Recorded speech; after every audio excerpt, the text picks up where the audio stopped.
Olá, tudo bem? Hoje eu quero falar sobre jornada do cliente no momento da venda. Talvez o cliente contacta você e ele pergunta a famosa frase: quanto custa? E diretamente você já responde essa pergunta que o cliente veio até você.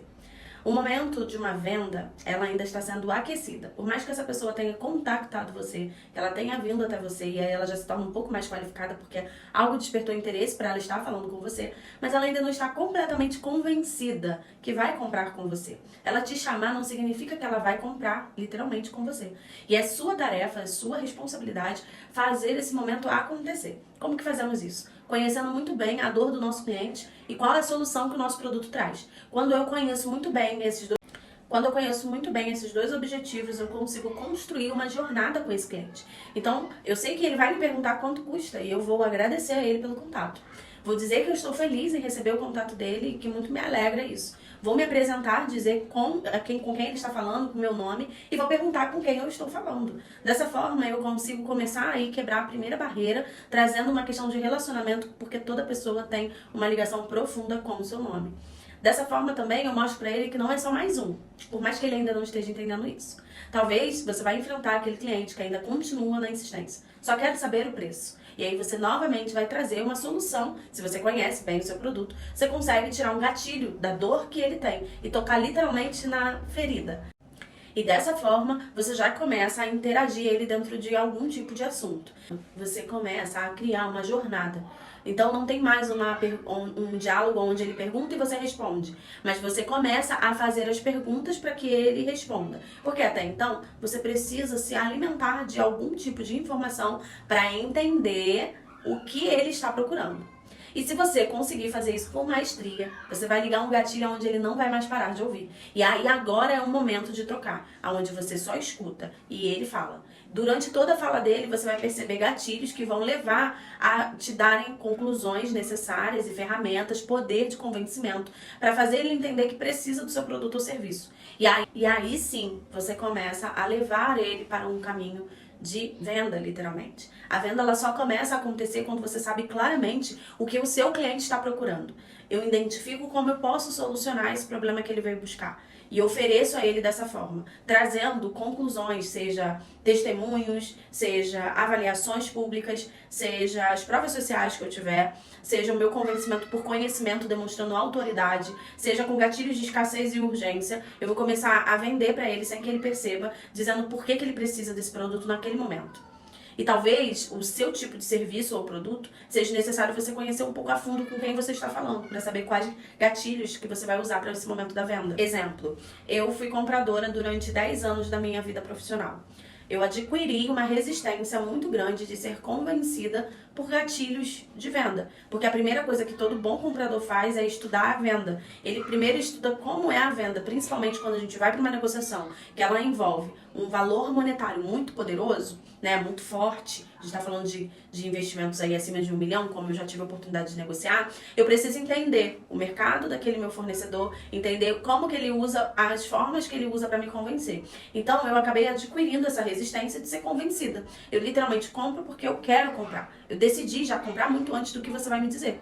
Então, tudo isso a gente precisa entender. Uma pessoa que vai vender para mim, ela já precisa saber do meu... Tudo bem, às vezes não vai dar pra saber qual foi a profissão dela, como o exemplo que eu dei. Mas você entendeu quando eu disse de conhecer melhor com quem você está falando? Outro exemplo. Uma noiva vem no Pérola para comprar o seu combo de doces para o seu evento. Antes mesmo de eu dizer o preço e antes mesmo da gente caminhar para esse destino, eu vou perguntar para ela, como que tá? Disfarçadamente, muito descontraído. Como que tá a escolha? Você e seu noivo já ajustaram as escolhas dos doces, os sabores? E ela vai me responder: sim, nós escolhemos tudo junto. Gatilho para mim entender que esse momento da venda não vai ser fechado agora porque ela vai precisar da opinião dele para fechar. Ou, não, ele tá deixando tudo comigo, eu estou decidindo tudo com a minha mãe. Segunda pessoa que eu preciso envolver no meu momento de venda. Não, eu estou decidindo tudo, eu que estou resolvendo. Estou falando com a pessoa certa. Eu preciso entender qual é a posição de quem está do outro lado. E talvez a gente tenha tanta pressa em concretizar coisas e fica tão empolgado com um simples pedido de orçamento, achando que já vendeu, que a gente antecipa e acaba falando muito mais do que o nosso cliente. Não escuta tanto o que ele tem a dizer. Não entende quem está do outro lado da mesa e não entende quais são as necessidades primordiais dele. Eu passei um exemplo essa semana que uma mãe de uma debutante veio orçar e ela estava muito preocupada com o orçamento financeiro dela. Ela fez escolhas no meu portfólio, eu entendi que não ia adiantar eu indicar para ela, porque ela estava muito preocupada com os gastos, e entreguei o portfólio para que ela me dissesse os modelos. Basicamente, ela mirou muito nos doces menores, provavelmente pensando que seriam mais baratos. E um dos doces que ela escolheu era o formato de uma aliança, só que era uma debutante. No momento que eu recebi, eu comecei a conversar com ela e falei, ótimas escolhas que você fez, isso aqui tá muito bom e tal, vai ficar muito bonito, uma mesa muito bem montada. A única observação que eu quero te trazer é sobre esse doce aqui. Ele é específico para casamentos. Seria sua intenção ter esse formato de alianças na mesa? Tem algum motivo específico? Ela, não percebi. Eu fui mais pelo tamanho e tudo mais. Eu já sabia que era por isso, mas em momento nenhum eu disse isso. E aí eu fui e falei, olha, geralmente para debutantes nós temos modelos tais. E peguei os modelos e entreguei para ela as fotos e ela falou, pode ser esse aqui. Escolheu, mudou. Ela não tinha o valor de entrada na hora, mas a gente conseguiu chegar num comum acordo. Uma entrada parcial para segurar a data, fazer o contrato e outra data para ela terminar a entrada. Se você pode facilitar a vida do seu cliente, é interessante você fazer. Então, não ia adiantar eu dizer pra ela, olha, eu consegui aqui um desconto e esse valor ficou X à vista. Pra ela não seria um momento, porque visivelmente eu entendi que ela está com um orçamento mais ajustado. E não valeria a pena eu indicar esse pagamento à vista. Então, se eu não converso com essa cliente, se eu não entendo, e aí eu conheci a história dela.